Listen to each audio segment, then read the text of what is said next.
Welcome to Make Your Own Time, your favorite podcast for lighthearted and straightforward conversations about cultivating a mindset of freedom and unfuckwithable joy. I am Brittany Gayle, your hostess with the mostest, the mama with no drama, and the millennial mystic on a journey to freedom.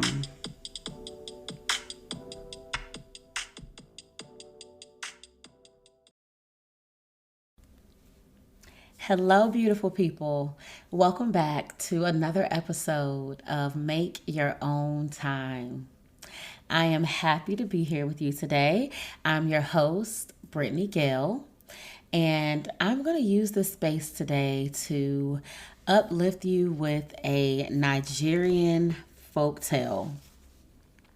So because we're in Black History Month and I don't have the space or the energy to have any real serious dialogue.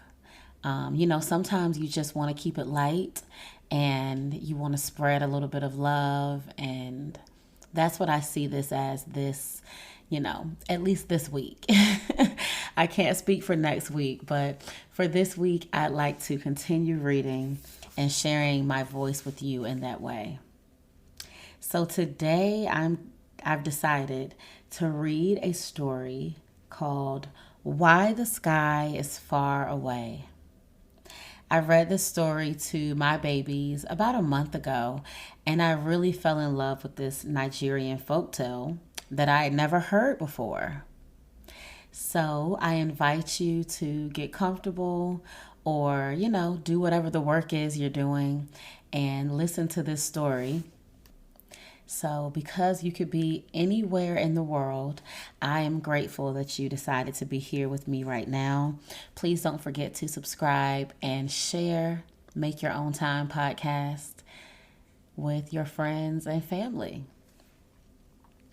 All right, so I'm going to begin reading Why the Sky is Far Away, a Nigerian folktale.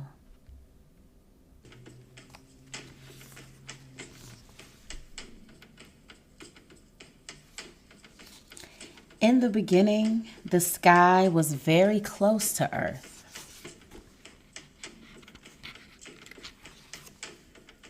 In that time, men and women did not have to sow crops and harvest them.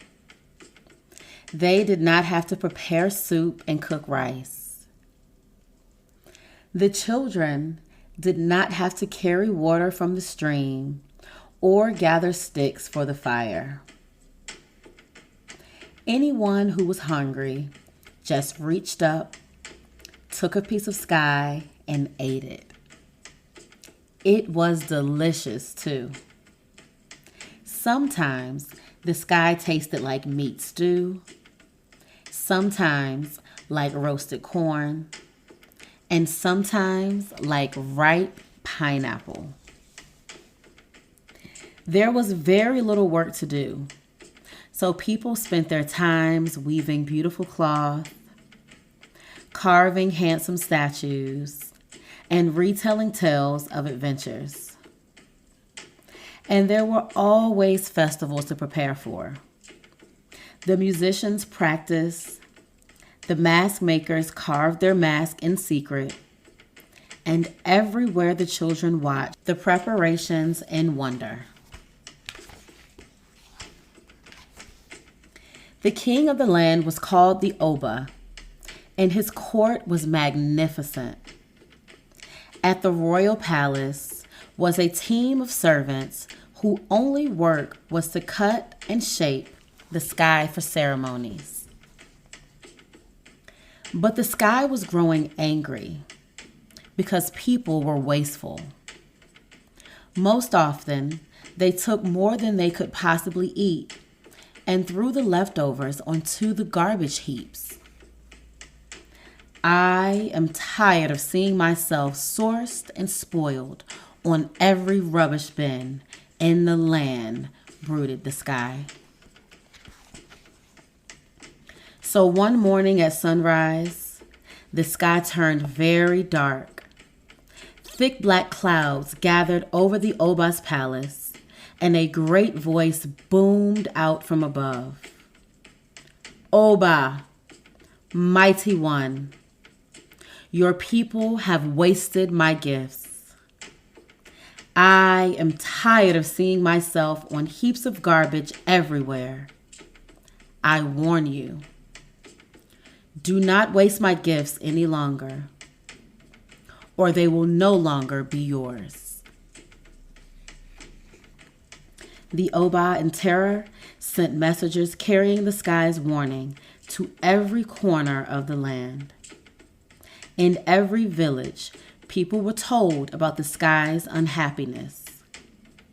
The children were warned never to take a piece of sky unless they were truly hungry.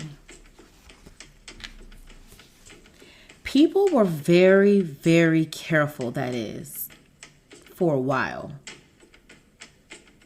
Then the time arrived for the greatest festival of the year. It was the festival that celebrated the power of the Oba. The most important palace dancers performed all through the night, and the Oba himself, in ceremonial robes, danced for his subjects. By the fifth day, they were rejoicing in every home and on every street. The Oba knew, though, that with the dancing and merriment, people might forget about the sky's warning. So he made sure no one took more sky than he or she absolutely needed. Now, there was a woman in the kingdom who was never satisfied. She could barely move. She wore all the weighty coral necklaces her husband had bought her, but she still craved more necklaces. She had 11 children of her own, but she felt her house was empty. And most of all, Adis loved to eat. On the very last night of the celebration, Adis and her husband were invited to the Oba's palace.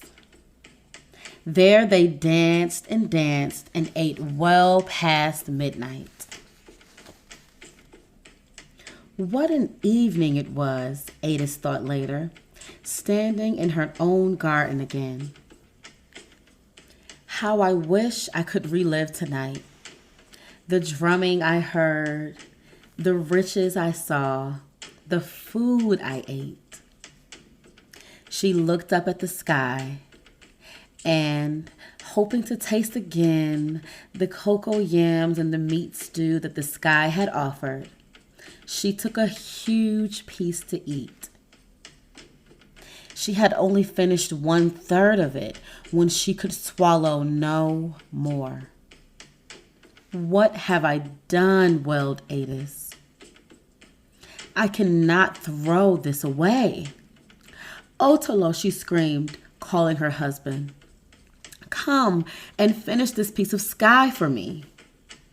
Her husband, exhausted from dancing all night and stuffed with the sky he'd eaten at the Oba's palace, could only take 2 bites. Wake the children, screamed Adis.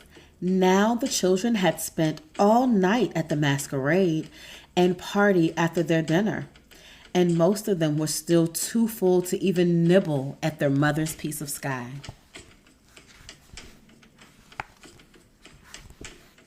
The neighbors were called, and the neighbors' neighbors were called.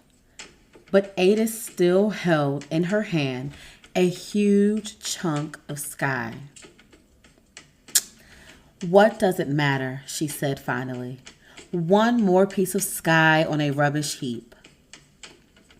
And just to make sure it didn't matter, she buried the leftovers in the garbage bin at the back of her house.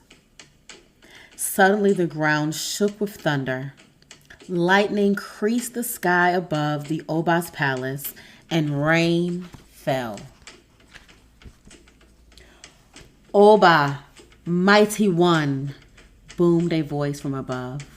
Your people have not treated me with respect. Now I will leave you and move far away. But what will we eat? Cried the Oba. How will we live? You must learn how to plow the land and gather the crop and hunt in the forest, answered the sky.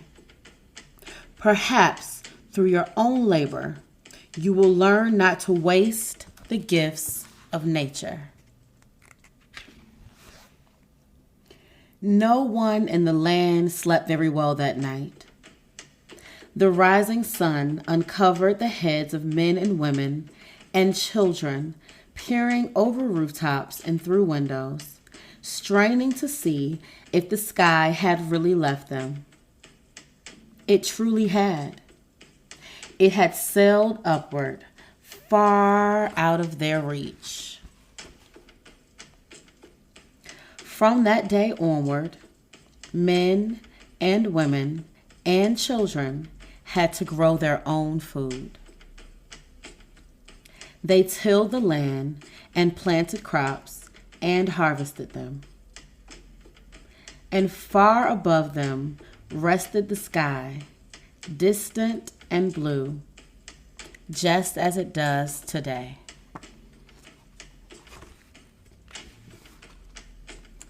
This story is at least 500 years old.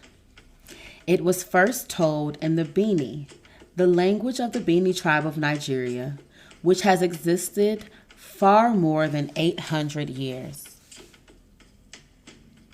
The Bini people live today, along with many other tribes, in what is now the country of Nigeria. How interesting is it that the Bini people long ago began teaching their children to respect the earth and the sky. Today, we are very concerned about caring for our planet. We see now, as the wise Bini did then, that the future of nature and its gifts rest in our hands. The end. Thank you for listening, and remember, honesty is key. So be true to yourself, because you can't buy peace of mind. And if you are ever unhappy, always make your own time.